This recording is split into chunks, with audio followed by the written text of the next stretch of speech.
એમની ઉત્તરાયણ રોજ ઉત્તરાયણ ઉજવે છે. આ કેટલા ઉત્તરાયણ આ વખતે આ લોકો ધીમે ધીમે સુધારને લાવવામાં શું વાંધો છે? સુધારાને કોઈ સરહદ નથી હોતી. જ્યારે વિડીયો ભૂપેન્દ્રભાઈનો બનાવવાની પહેલો બનાવ્યો ત્યારે તો કોઈ સપોર્ટરોએ કે કોઈને મને નથી કીધું કે આમનું કર.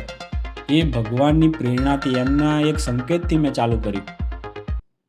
રામ રામ દોસ્તો, એક ખુશખબરી લઈને આવ્યો છું. આપણને મોનેટાઇઝેશન મળી ગયું છે યુટ્યુબ તરફથી, અને જે તમારા બધાના સહકાર વગર ના મળ્યું હોત એ તમારા સહકારથી જ મળ્યું છે. તો ખૂબ ખૂબ તમારો આભાર કહેવા માટે જ આ વિડીયો બનાવ્યો છે.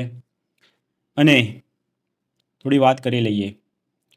એટલે મોનેટાઇઝેશન હવે મળી ગયું છે એટલે એનો મતલબ એમ છે કે યુટ્યુબ ભવિષ્યમાં મને પૈસા જે વિડીયો વ્યૂ આવશે એને ઉપરથી એના આધારે એની રીતે જે ગણતું હોય એ રીતે આપશે.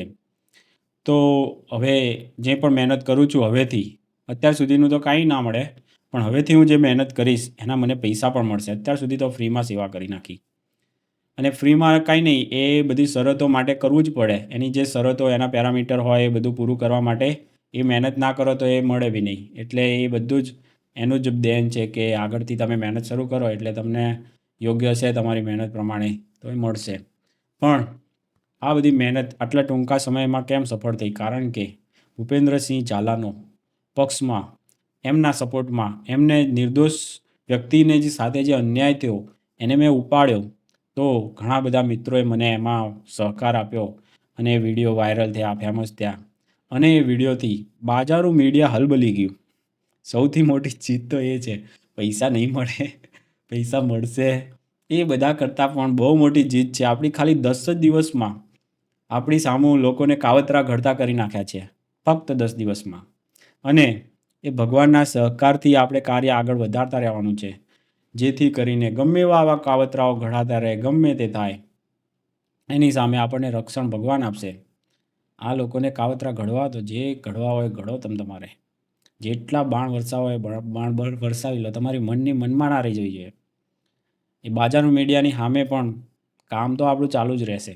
બીજાને તમે ટ્રાન્સપરન્સીનું વાતો કરો છો, બીજાને આમ છે, આ લાઇસન્સ છે, ફલાણું છે, ઢીમકાણું છે, તો હવે ભાઈઓ તમે લોકો પણ તૈયાર રાખો ટ્રાન્સપરન્સી આપવા માટે. કેટલા એડવર્ટાઇઝના રૂપિયા આવે છે, કેટલા યુટ્યુબવાળાના રૂપિયા આવે છે, કેટલા ગવર્મેન્ટની એડવર્ટાઇઝના મળે છે. આ બધું જ કહેતા જાઓ તમે. કેટલા પોડકાસ્ટથી તમે લો છો કે કઈ વસ્તુથી તમે પ્રમોટ કરો છો એની ખબર નથી હોતી પબ્લિકને કે આ જાહેરાત છે કે પછી શું છે.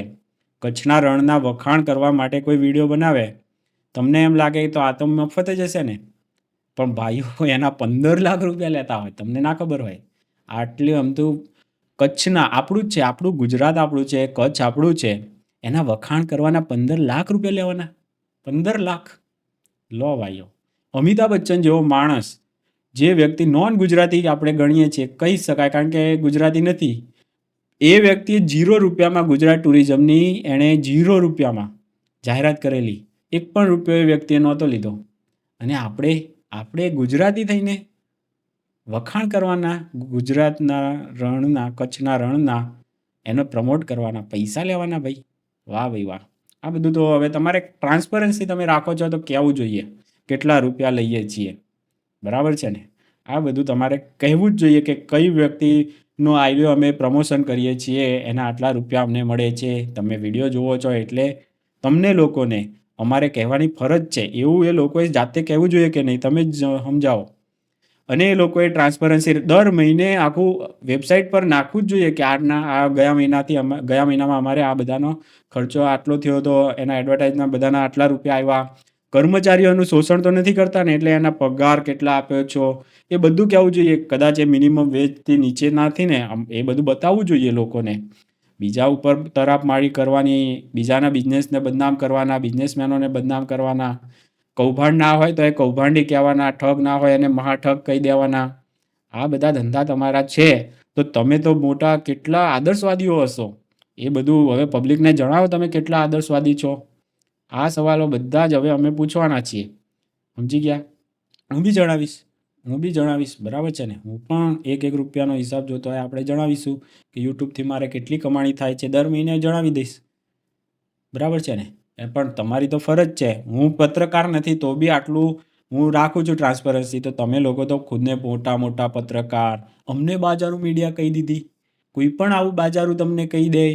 એવું બધું તમારે જો કરવું હોય તો પહેલાં તમે શું કામ કહે છે એની પાછળ તો વિચાર કરો જરાક. શું કામ કીધું? કોઈને નહીં કીધું ને તમને લોકોને જ કીધું ભાઈ. શું કામ કીધું? તમારા કામ એવા છે કે જેથી કરીને તમને આવા શબ્દોનો સામનો કરવો છે. અમારે ના કહેવું હોય તો પણ કહેવા પડે છે. એટલે હવે ટ્રાન્સપરન્સી પર આપણે જઈએ. તમારે બધાને ટ્રાન્સપરન્સી બીજાને શીખવો છો, બીજાને આ લાઇસન્સ છે કે નહીં, ફલાણું છે કે નહીં, આવું બધું તમે પૂછો છો ને. તો હવે તમે પણ કહો થોડુંક કે તમે શું કરો છો, કેવી રીતે આવે છે રૂપિયા તમારી પાસે, આ બધું જણાવશો ને તો લોકોને ખબર પડશે કે આ તમે પત્રકારિતા ખાનદાની કરો છો કે બાજારું કરો છો. એ બધાને ખબર પડશે તો જ, નહીંતર તો કેવી રીતે ખબર પડવાની છે આ બધી. એટલે હવે ટ્રાન્સપરન્સી બાજારું મીડિયા પાસે આપણે માગવાનું અહીંયાથી હવે શરૂ કરશું, જેથી કરીને આદર્શવાદી ખાનદાની થોડીક મીડિયા બનતી જાય. બાજારોમાંથી ખાનદાની પણ અમારે જ ટેગ આપવાના છે ને, પછી અમે જ એવોર્ડ આપશું ખાનદાનીનો. તો પછી તમે ટ્રાન્સપરન્સી રાખશો એટલે લોકો આપશે. સોરી, મારે ના અપાય, મારે શું કામ આપવાના એવા બધા એવોર્ડ? સોરી, મારી ભૂલ થઈ ગઈ. લોકો આપશે તમને, ખાનદાની છો કે બાજારું છો. તમે ટ્રાન્સપરન્સી લઈને આવો, એવું કંઈ મોડલ તૈયાર કરો કે કેટલાક કર્મચારીનું શોષણ તો નથી કરતા ને, હાવ સસ્તામાં એમની પાસે કામ કરાવતા હોય. આવું બધું તો નહીં થતું ને. આવું બધું બધાને કહો તમે. કોઈ બિચારા કર્મચારીઓ બિચારા રાત દિવસ કામ કરે, તમે એકલા જ કમાઓ છો અને એ લોકોને કાંઈ જ મળતું નથી, એ હજુ ભાડાના મકાનમાં રહેતા હોય. આવું બધું બની શકે છે. મોટા મોટા પત્રકારો સાથે આવું થઈ રહ્યું છે. ભાડાના મકાનમાં રહે છે હજુય. આટલા વર્ષો જૂનાથી આટલી પત્રકારિતા કરીને હજુ સુધી આવું કેમ? એક વ્યક્તિની એટલી પ્રગતિને, એક વ્યક્તિના તો બંગલાઓ ને મોટા મોટા સ્ટુડિયો ને જાત જાતની બધી જ કેમેરા ને હા જાહો જલાલી. આટલી બધી જાહો જલાલી કેવી રીતે આવે? એક વ્યક્તિ, તમારા જ ફિલ્ડનો વ્યક્તિ, આટલા વર્ષોથી ભાડાના મકાનમાં જ પહોંચ્યો છે, એનાથી આગળ નથી વધી શક્યો. અને તમે લોકો આટલું બધી જહાજ જલાલી કરી નાખો, મજાવટ કરી નાખો. મજાવટ બોલ્યો છું, પછી ઓઢનારા ઓઢી લો ભાઈ. અમુક લોકો ઓઢવા બેઠા છે, ઓઢી લો. મજાવટ કરતા હોય તો પછી ટ્રાન્સપરન્સી. અને ખાસ કરીને શોષણ ના કરશો, નહીંતર તો બધાને ભાડાના મકાન ગમે એટલા વર્ષો ઘસી નાખશે તો એ ભાડાના મકાનમાં બિચારા રહેશે. એટલે એ બધું ના થાય એટલા માટે હવે આપણે છે ને ટ્રાન્સપરન્સી લાવીએ કે જેથી કરીને કોઈ પત્રકારનું બિચારા ઈમાનદારોનું શોષણ ના થાય. એટલે આ બધી વાતો આપણે, આ મુદ્દાઓ આપણે ઉઠાઈશું. બહુ ખૂબ મોટી ખુશખબરી છે મારા માટે. તો મેં ખુદ નહોતું ધાર્યું આટલી જલ્દી મારી આટલી ચેનલ મોનેટાઇઝેશન પણ થઈ જશે. એની શરતો હોય છે આટલા 1000 સબસ્ક્રાઈબર કરવા, 4000 કલાકનો વોચ ટાઈમ પૂરો કરવો. આ 4000 કલાકનો વોચ ટાઈમ પૂરો કરવામાં ફીણ આવી જાય, ફીણ. 1000 સબસ્ક્રાઈબર વધવાને બહુ અઘરું છે. જોકે મેં તો બધું કરેલું છે. મારી પાસે ફેસબુકમાં પણ હતું. એ બધી જાહો જલાલી મેં અનુભવેલી છે ને બહુ રૂપિયો બી કમાયેલો છું. પણ એ બધું ફેસબુક નહોતું. યુટ્યુબમાં હું નવો છું. મારા માટે આ વસ્તુ, અને ખુદ મારો ફેસ રિવીલ કરીને કામ કરવાનું ને આ બધું મને ખૂબ અઘરું લાગતું હતું. પણ દુનિયાએ શીખવી દીધું છે. અને ખાસ તો ભૂપેન્દ્રભાઈના સપોર્ટરોએ, જે એમણે મને કીધું કે હજુ એક વિડીયો લાવો, રોજ એક વિડીયો લાવો, અને આ બધા સપોર્ટમાં મેં વિડીયો બનાવવાના શરૂ કરી દીધા. તો ભાઈ હું બોલતા બી શીખી ગયો બધું. હવે તો મને લાગે છે થોડુંક બોલતા તો શીખી જ ગયો છું. કોઈ એડિટિંગ બહુ જાજુ કરતો નથી, પણ બોલતા શીખવાડી દીધું દુનિયાએ, સપોર્ટરોએ. ગાળોય ખાધી છે, પણ એ તો હવે બધું જ થાય. રિસ્ક રહે. આટલો એક બિઝનેસ તમે કરતા હોય તો બધું જ માટે તૈયારી રાખવી પડે. ગાળોય ખાવી પડે ને બધું જ કરવું પડે. બીજાને લોકો, એના સપોર્ટરો આવીને કૂદી ગયા હતા, બહુ ગાળો મને દઈ ગયા.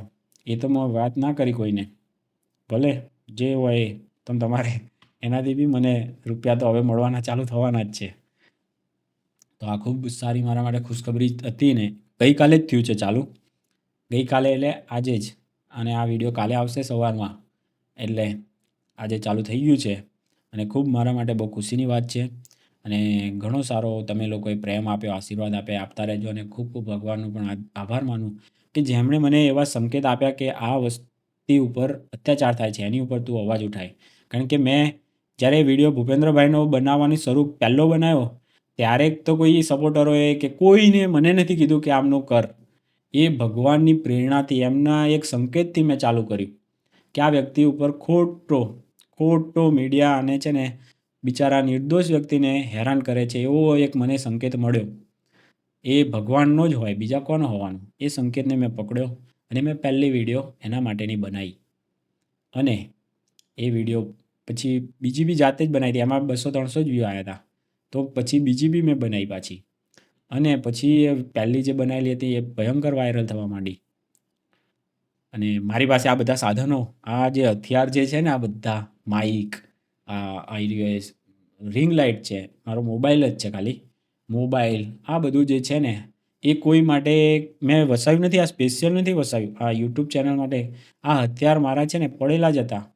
એમ કહું ને, બેડમાં એમણે અંદર બેડમાં માળિયામાં પડ્યા હતા, એમ સમજી લો. માળિયામાં બધા પડ્યા હતા. અને આ બધા હથિયારો ભગવાને મારી પાસે વસાવડાયા જ એટલા માટે હશે કે આ બાજારનું મીડિયાને કદાચ મને ધ્યેય નહોતો મળતો, પણ હવે મળ્યો છે કે ટ્રાન્સપરન્સી લાવો. ધીમે ધીમે સુધારને લાવવામાં શું વાંધો છે? સુધારાને કોઈ સરહદ નથી હોતી. તો આપણે ધીમે ધીમે સુધાર લાવો. આવડું મોટું મીડિયા સંસ્થાન છે, કોઈ બાજારું કેમ કહી ગયા તમને? કારણ કે તમે છો એટલે કહી જાય છે બધા. એટલે ટ્રાન્સપરન્સી લાવવામાં વાંધો શું હોય? તમને બી ના હોવો જોઈએ. જો ખરેખર તમે ઈમાનદારીથી તમારું કામ કરતા હોય તો કહેવામાં શું વાંધો છે પબ્લિકને ક્યાંથી રૂપિયા શું આવે છે? એટલે ભૂપેન્દ્રભાઈ બીજા બધું વેબસાઇટ પર મૂકતા હતા, છતાં પણ એમને ફસાવડાવી દીધા તમે લોકોએ. તો હવે તમે બી ટ્રાન્સપરન્સી થોડીક લાવો ને, જરાક. અમે બહુ નથી માગતા તમારી પાસે. તો આવી રીતે ટ્રાન્સપરન્સીથી આપણે હવે આગળ વધશું. જે પણ મુદ્દા હશે ને, જ્યાં ખોટા લાગે, કોઈને નિર્દોષને મીડિયા શિકાર કરતું લાગશે ને, એટલે આપણે અવાજ હવે ઉઠાવવાનો જ છે. હવે અહીંથી આપણે નિષ્પક્ષ રહ્યું છું ને એવું બધું નથી કરવાનું. એક પક્ષ લઈને જ કૂદવાનું છે. એક પક્ષ તો રાખવો જ પડે. એવી રીતે ખોટું ઉલ્લુ બનાવવાના ધંધા આપણે નથી કરવાના. આ લોકો ફોન કરે કે તમારો પક્ષ જાણવો છે, તમારી આવી કોઈ ન્યૂઝ આવી છે, કોઈ બિઝનેસમેન કે કોઈ પણ મોટા માણસને આ લોકો પક્ષ જાણવા માટે નથી કરતા. એને કહે છે કે એડવર્ટાઇઝ કેટલી આપશો એ ઉપર આધાર છે, અમારું મોઢું બંધ રહેશે કે શું થશે. આવું આ લોકોની મોડેસ ઓપરેન્ડી આ બધી છે. એમ લાગે કે અમે એમનો પક્ષ જાણવા એમને ફોન કર્યો હતો. એ પક્ષ જાણવા નહોતો કર્યો. એ કેટલું આપશે એ ઉપરથી એ લોકો એને ચગાવવું કે ના ચગાવવું. એમની ઉત્તરાયણ રોજ ઉત્તરાયણ ઉજવે છે. આ કેટલા ઉત્તરાયણ આ વખતે લોકોએ આ વખતે પક્ષીઓનું બિચારાનું શું થાય છે ને એવું બધું નથી ચલાવ્યું. એ માટે ખૂબ ખૂબ આભાર છે. પણ તમે લોકો જે આ ચગાવો છે ને એના લીધે કેટલા બિચારા બિઝનેસમેનો, કેટલાના પરિવારો તબાહ થાય છે. એ જુઓ. એટલે છે ને આવી રીતે નથી ચગાવવાની તમારે હવે કોઈ પણ પતંગો, કોઈ પણ મુદ્દાઓને એવી રીતે નથી ચગાવવા દેવાના. બિચારા કેટલાયને તમારા લીધે નુકસાન થાય છે. દેશને નુકસાન થાય છે, ગુજરાતને નુકસાન થાય છે. સાવ ખોટા આરોપો નાખી દીધા. 6,000 કરોડનું કૌભાંડ, ગુજરાતનું અત્યાર સુધીનું સૌથી મોટું કૌભાંડ મેં પકડ્યું.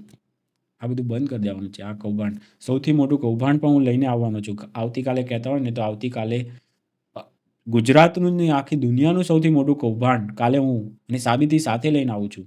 બરાબર છે? કાલે ટાઈમ મળે ને તો કાલે હું એ કૌભાંડ જ લઈને આવી જઈશ. દુનિયાનું સૌથી મોટું કૌભાંડ ગુજરાતમાં થાય છે. એ કૌભાંડ કાલે હું લઈને આવીશ. અને વધાવી લેજો દોસ્તો. આવીને આવી રીતે સાથ સહકાર આપતા રહેજો. તમારી સાથે બન્યો રહીશું. ત્યાં સુધી ચાલો, આવતા વિડીયો સુધી બધાને રામ રામ.